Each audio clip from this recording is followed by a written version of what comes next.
we highly recommend checking out Mindful Moments. Absolutely. It's like a personal pocket philosopher offering bite-sized insights from great thinkers delivered through the magic of AI narration. It's a great resource. It's perfect for those moments when you need a little mental nourishment on the go. Okay, so imagine this, right? A king, a powerful ruler, secretly weeping in the rain, mourning a woman he loved but couldn't openly grieve. Wow. Or think about philosophical giants clashing over ideas and that it spills over to these bitter personal feuds. Oh, yeah. And then picture artist completely breaking with tradition, forging these totally new ways of seeing the world.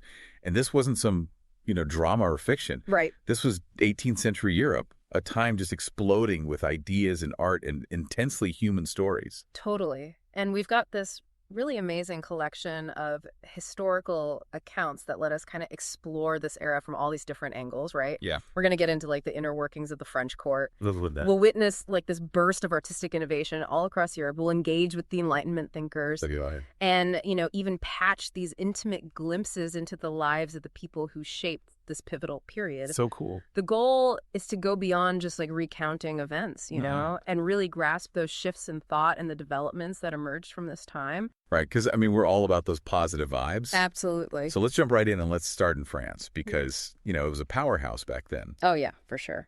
And the death of Madame de Pompadour, who was like super influential for like 2 decades. Right. It really shows us a different side of King Louis XV. Oh, really? So when her body's being taken from Versailles and there's this huge storm raging, Oh. he says quietly, the bad weather is the only tribute I can publicly offer. Oh, wow.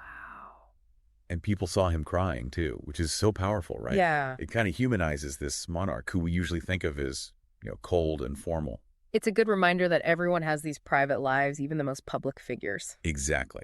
So while the court is dealing with this personal loss, there are these massive intellectual shifts happening, particularly in economics. Oh, yeah. The physiocrats, they are gaining traction, advocating for, freeing up trade, especially for essential goods like wool. Wool, exactly. Their main argument was that wealth, it flourishes when production and exchange are free from too much government control.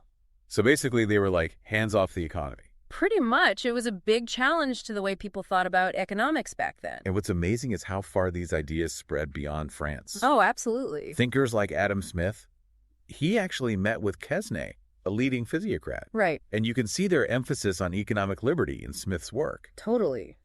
And even powerful rulers like Gustavus III of Sweden, Grand Duke Leopold of Tuscany, Charles III of Spain, and then later on people like Jefferson and Henry George. Oh, that's a lot of big names. Right. They all found something compelling about physiocratic thought. Yeah, you can see the seeds of modern free market ideas being planted right there. Right. So their main belief that land was the ultimate source of wealth may seem a little limited now. Yeah. But their questioning of mercantilism, the idea that national wealth was all about hoarding gold and silver. Right, through strict trade controls. Exactly. That was a huge step forward. For sure, they shifted the focus to production and the flow of goods, arguing that this freedom would naturally lead to greater prosperity. Okay, so we've got kings and economics. Yeah. But 18th century France wasn't just about grand pronouncements and royal sorrow. Of course not. The lives of people within the court were often filled with drama. Oh, yeah, for sure. Take Madame d'Épinay, for example. She had this truly unhappy marriage. Oh, no. She even got sick from her husband's, infidelities. Wow. But then after they separated, she showed incredible strength and compassion by nursing a friend through smallpox. Oh, wow. Knowing she was risking her own health and appearance. That's amazing. It really highlights the contradictions within that society. Right. You have this superficiality and pursuit of pleasure, but also these instances of real human strength and kindness. Absolutely. And then you have this fascinating actress. Oh, tell me about her. She climbs the ladder from the opera to the prestigious Comédie Française. She is successful professionally, but also navigates these complicated personal relationships, including one with the writer Marmontel. Interesting. And she even shows financial savvy by supporting her lover. That's impressive. So these weren't just, one-dimensional figures in history books. They were complex individuals navigating the constraints and opportunities of their time. Exactly. And speaking of individuals pushing boundaries, we have Jean-Jacques Rousseau. Ah, Rousseau, of course. His unconventional life and his willingness to challenge social structures were deeply intertwined with his philosophical ideas. Right. Even in his early discourse, you see this critique of inequality and societal norms. And that definitely got a reaction from Voltaire, which highlights the intellectual energy of the time. Totally. It's fascinating how Rousseau's personal experiences and his philosophical inquiries seem to fuel each other. It's like they're feeding off of each other. And this willingness to question everything made some of the other philosophers uncomfortable. Oh, yeah. They were often looking for more gradual, less disruptive approaches to reform. So Rousseau's radical critiques made them worry about potential chaos. So there was this tension within the Enlightenment itself. Absolutely. This balance between advocating for change and fearing instability. Right. They were all committed to reason and progress, but their methods for achieving those goals were very different. Now let's shift gears and talk about the incredible art of the 18th century. Ooh, yes. So much creativity across Europe. Definitely in sculpture, we see the rise of talents like Pigalle, who first gained recognition for this dynamic piece, Mercury attaching his heel pieces. It sounds very lively. It is, and what's interesting about Pigalle is that he wasn't limited to just classical or mythological subjects. Okay. His connection with Madame de Pompadour led to these more intimate allegorical works like the bust and the statue depicting her as the goddess of friendship. Oh, wow. And then you have this powerful drama of his tomb from Maréchal de Saxe, this theatrical portrayal of a warrior facing death. So a real range. Exactly, a wide range of expression. And in painting, particularly in France, we see this fascinating contrast between artists like Greuze, who focused on these sentimental, moralistic scenes. Yeah. And then you have Fragonard, whose work was much lighter, even erotically charged. It shows the diverse tastes and the changing social norms of the time. And these artistic developments didn't happen in a vacuum. Of course not. The great salons, hosted by influential women like Madame Geoffrin and Madame du Deffand, played a huge role. Right. Those weren't just art exhibitions. They were social and intellectual hubs. Exactly. Places where ideas were exchanged and opinions were formed. And Madame du Deffand's salon had this really intriguing dynamic with the arrival of Mademoiselle de l'Espinasse, or Julie, as she was known. Oh, Julie, tell me more. She was incredibly sharp and captivating, and she drew in lots of admirers, including Madame du Deffand's longtime companion, Hinault. Oh, that's got to cause some tension. Right. It added this whole layer of drama to these influential circles. The relationship between Madame du Deffand and Julie was definitely complicated. Madame du Deffand initially supported Julie, but their bond became strained. Right. Maybe jealousy played a role. That may be. And Julie herself was a woman of intense passion. Yeah. She experienced both great joy and deep sorrow in her relationships. Her secret affair with Guibert, and then her grief over the death of Mora. So a real roller coaster of emotions. Now, let's head south to Italy, where the artistic scene was equally vibrant, particularly in music. Ah, yes. This is a golden age for instrumental music and opera. Absolutely. And the rediscovery of composers like Vivaldi has been a real gift. I love Vivaldi. His style is so inventive, so full of energy and melodic beauty. It's true. It's a shame he wasn't more famous during his lifetime. Yeah, and then there are all these stories about his priesthood and his devotion to music. They just add to his mystique, right? Totally. And then we have Muzio Clementi, who, while he spent a lot of his career in England, was crucial in developing piano techniques that would influence generations to come. Yes, his exercises and sonatas were hugely influential. And in painting, we have Giambattista Tiepolo, whose return to Venice marked a high point. His decorative work, including the frescoes at the Villa Valmorana, were just stunning. It must have been incredible. They were even Goethe was deeply impressed by them. Wow, high praise indeed. Now, if we move over to Spain, we see the Bourbon monarchy bringing significant architectural changes. Like the Royal Palace of Madrid. Exactly. Grand structures like that, and sculpture also evolved towards these more graceful, expressive forms. I can picture it. Like in Thomé's remarkable Transparente. Beautiful. And this period also sees the early development of Francisco Goya's unique artistic voice. Yes. Despite some early challenges, he began to forge his powerful and often unsettling style.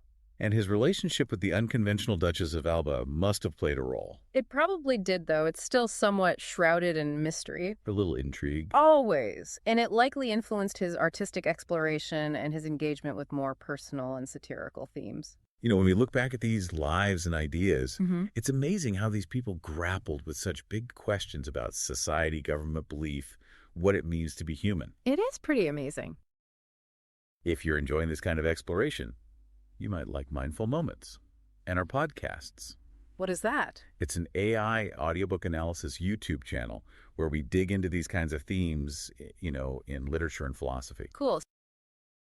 So another way to look at these complex topics. Exactly. So getting back to the realm of ideas, Rousseau's political philosophy continued to evolve in really profound ways. So in The Social Contract, he lays out his theories on the general will and popular sovereignty. Right. He argues for a society where laws reflect the collective will of the citizens. Which was a radical idea back then. Totally. A huge departure from the divine right of kings and all that. Absolutely. And his views on private property were complex. How so? Well, his early writings criticized its role in creating inequality, but in The Social Contract, he acknowledges its existence. But he emphasizes the need for communal oversight and limits on accumulation to prevent huge wealth disparities. So property ownership should serve the common good. Exactly. That was his vision. Interesting. And despite his focus on the will of the people, Rousseau had this complicated view of the urban poor. Yeah, his ideal society was more agrarian, made up of independent citizens committed to civic virtue. And that perspective shaped his ideas about education and the kind of society that would promote moral development. Right, and his perspective on religion, as outlined in Emile, is also fascinating. What did he say?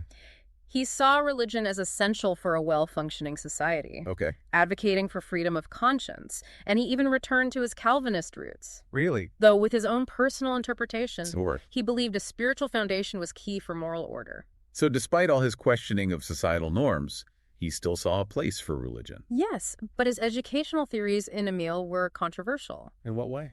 The idea of raising a child in isolation from society, sheltered from corrupting influences and without explicit religious teaching, Okay. that was seen as radical by many. Yeah, I can see why. People questioned whether that kind of upbringing would actually prepare a child for the real world.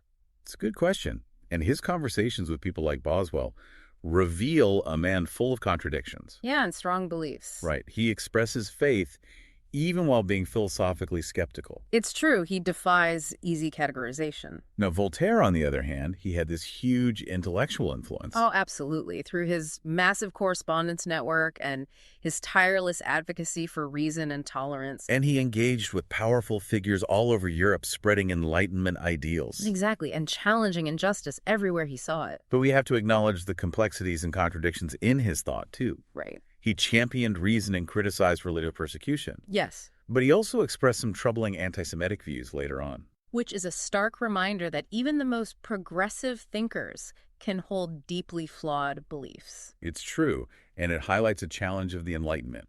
What's that? That struggle to fully extend principles of reason and equality to everyone. Right. And the historical context of Jewish life in Spain and Portugal at the time, with the legacy of the Inquisition and discriminatory laws. It shows the limits of the era's progress in achieving universal tolerance. But the Enlightenment also fostered a growing movement towards greater religious tolerance. Yes, figures like Mendelssohn and Dome actively campaigned for the civil rights of Jewish people. And the intellectual climate was shifting towards more inclusive views. Right, and we see concrete examples of this, like Joseph II's Edict of Toleration in Austria. So progress was being made. Definitely. Now, let's talk about Immanuel Kant. His philosophical revolution was a monumental achievement. He tried to reconcile empiricism with rationalism. Exactly. There's two big schools of thought. Right. And he explored the very limits of human understanding and the nature of reality. It's mind-blowing stuff. Right. It is. And even when his ideas clashed with the Prussian authorities over censorship of religious thought, Oh, wow. he ultimately won through the sheer power of his intellect. That's amazing. It shows the power of philosophical inquiry to challenge even powerful institutions. Absolutely. So when we look at the positive theories and developments of the 18th century, some key themes emerge. Like what?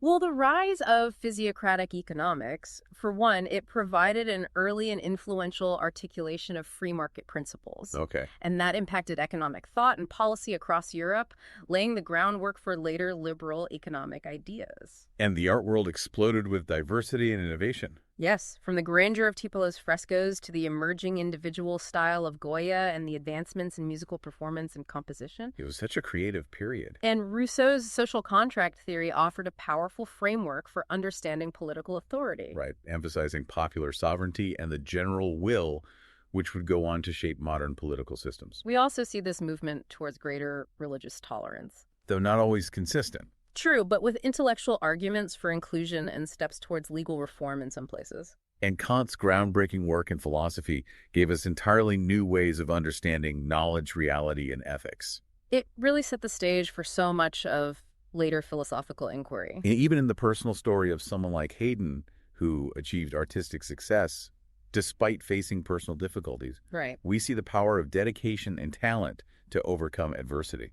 So we've traveled through the courts of France, the artistic centers of Italy and Spain, and the intellectual debates of the Enlightenment. It's been quite a journey. We've seen the beginnings of economic liberalism, the revolutionary force of ideas, and the gradual steps towards tolerance. Remember that image of the king's private grief, the surprising prejudices of a celebrated philosopher, and the dedication of artists to their craft? Those personal stories remind us that history is shaped by human passions, flaws, and moments of insight. Absolutely. And it's incredible to think how those fundamental tensions between individual liberty and the needs of society, the interplay of reason and faith, and the impact of economic ideas, Yeah. Things first debated in the 18th century. they still shape our world today. They really do. It's fascinating to see those connections. So if you've enjoyed this exploration, be sure to subscribe and share this deep dive with others who appreciate a fresh perspective on history. And you can find links to more reading on these topics in the show notes. Yes, if you want to delve deeper into this era. And most importantly, we encourage you to take those critical thinking skills we've been using today and apply them to the information you encounter every day. It's so important to think critically about the world around us. It really is. Thanks for joining us. It's been a pleasure.